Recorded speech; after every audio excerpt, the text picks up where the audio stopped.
di usia 24 tahun saya mundur dari ASN gitu kan ya, dan beberapa bulan setelah saya mundur usaha yang saya gadang-gadang tidak berjalan sebagaimana mestinya.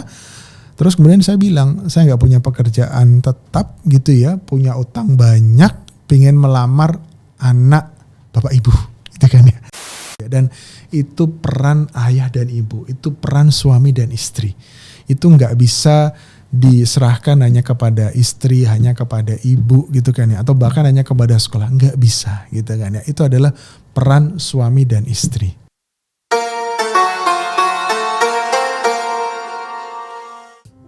Baik Pak, karena saya sendiri ya pernah ngelihat di medsos, di Instagram waktu itu saya ngelihat ada jadi anak kecil, dia tuh anak satu-satunya ya kayaknya. Terus dia marah ke bapaknya kayak, ih aku sebel sama bapak, bapak kasbon mulu. Aku tuh sebagai anak, sebagai satu anak ngelihatnya sedih mungkin posisinya, tapi ngelihat sebagai aku insya Allah sebagai calon bapak tuh ngelihatnya kayak, oh ternyata sekrusial itu ya peran ayah. Bahkan komen-komennya tuh banyak yang kayak, ternyata bener ya mendidik anak tuh bukan cuma parenting, tapi anak tuh dididik dari gimana caranya si calon suami milih istri. Jadi mendidik anak tuh dimulai dari memilih calon ibunya ya Pak ya. Tapi menurut Bapak relevan gak Pak kira-kira kalimat mendidik anak itu harus dimulai dari mencari calon ibunya dulu Pak? Sangat relevan gitu ya. Dan dari prinsipnya gini, kalau kita pingin dapat pasangan yang baik, maka pastikan diri kita juga jadi orang yang baik gitu ya. Karena laki-laki yang baik untuk wanita yang baik, ya laki-laki yang kotor untuk wanita yang kotor gitu ya. Jadi artinya adalah ini pentingnya kita untuk menjadikan diri kita baik terlebih dahulu dengan terus memperbaiki diri, untuk kemudian kita juga mencari pasangan hidup kita yang sebagaimana Islam standarkan seperti apa gitu ya. Jadi kalau soal fisik ya itu bisa dipertimbangkan, itu juga tidak salah gitu kan ya, karena ya memang kita akan hidup bersama dengan pasangan hidup kita gitu kan ya.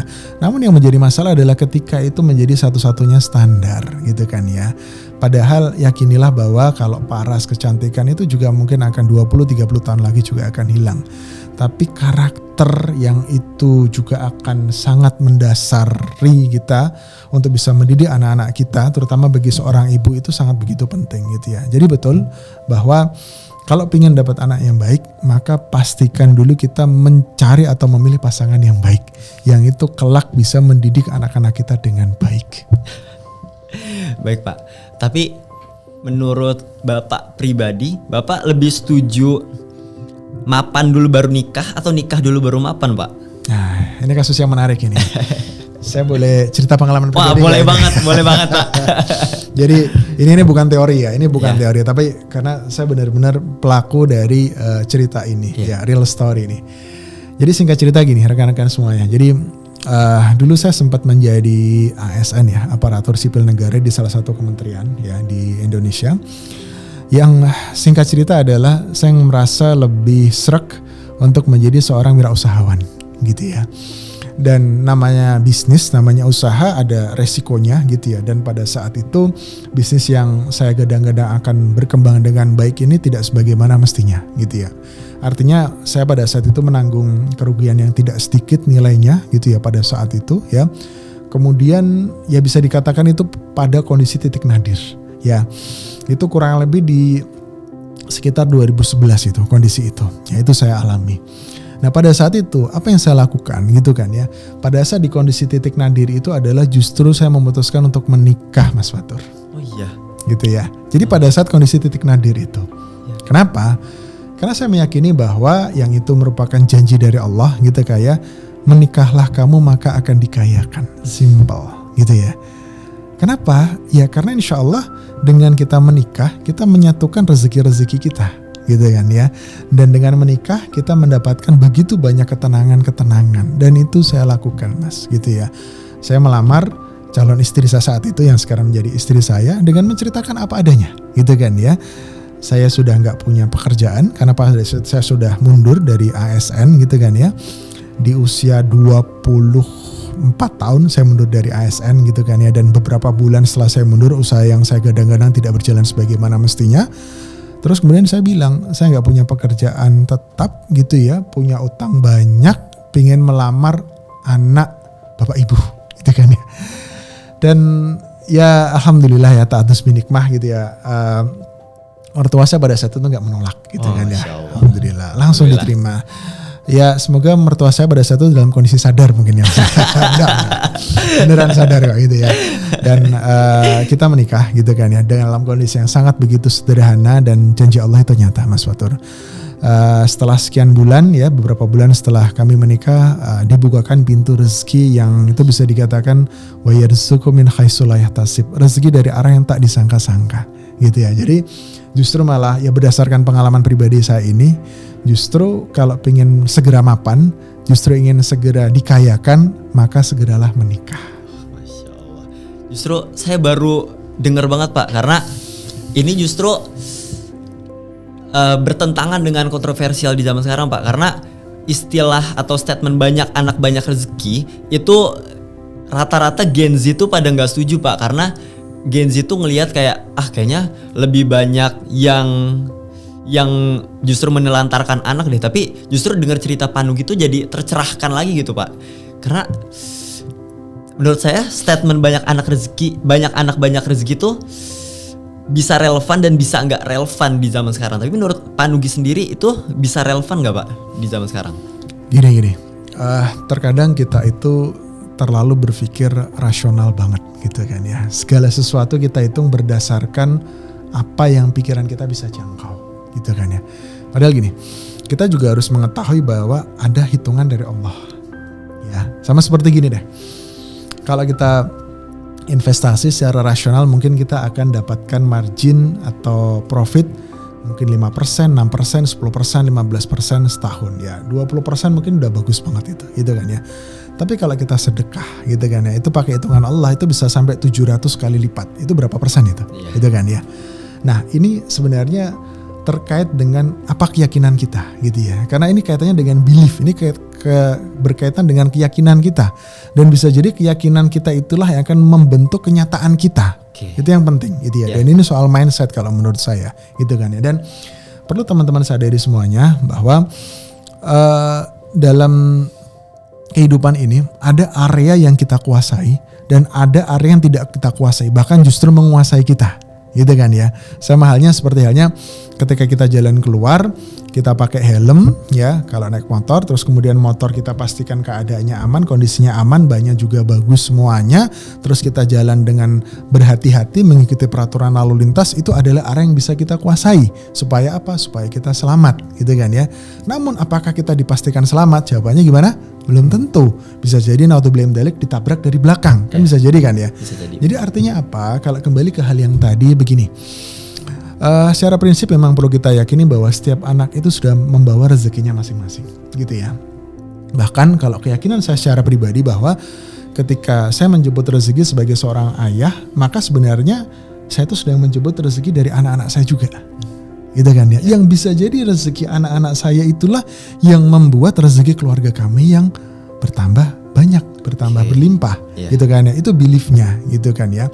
Sehingga kaitannya dengan di situ saya lebih cocok bahwa gini sih ya.